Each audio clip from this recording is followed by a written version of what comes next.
Ask anyone today, and they'll tell you that the Philippines is a third world country. However, anyone who's actually been to the country or lived there knows otherwise. The first thing you should know about the Philippines is that it's a country that's both rich in natural resources and human resources. The Philippines is extremely rich in nickel, copper, gold, silver, and chromium, while it's also inhabited by around 104 million people.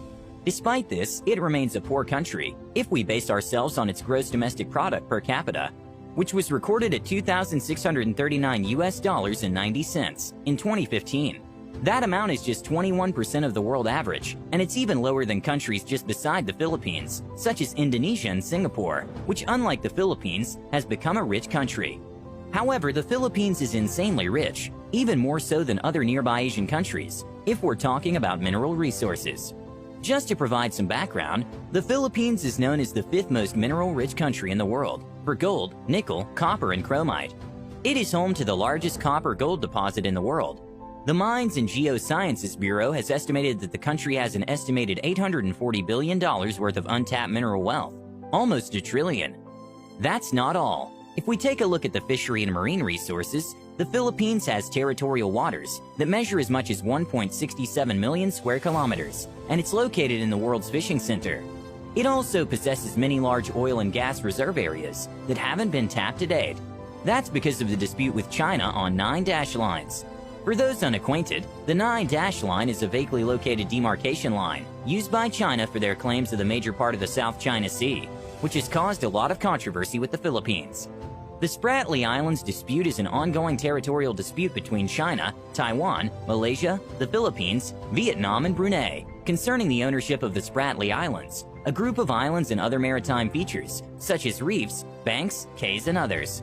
If this is ever resolved, the Philippines and China would have developed an oil and gas field that could be even bigger than that found in Qatar, and we all know how Qatar and other Middle Eastern countries are doing right now thanks to those. The Philippine Rise is another potential oil and gas field that could possibly yield them with these resources. Finally, in terms of the GDP forecast of 2020, the Philippines' GDP of $487 billion would be second in Asian countries, next to Indonesia, which will have $1.1 trillion.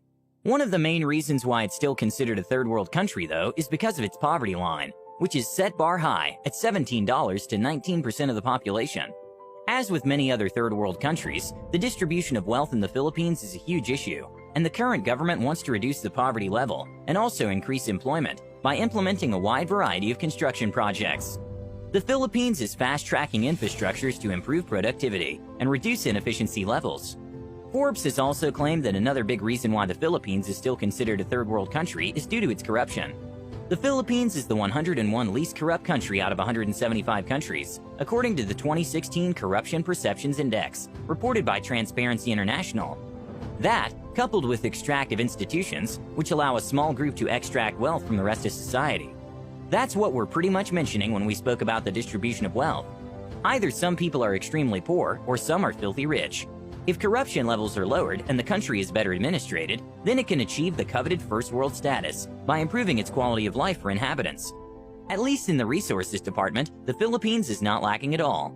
It's the second largest nickel ore producer in Asia and has one of the highest gold and cash reserves. Its major gold-producing areas are the districts of Baguio and Paracale, mostly existing as placer and lode deposits.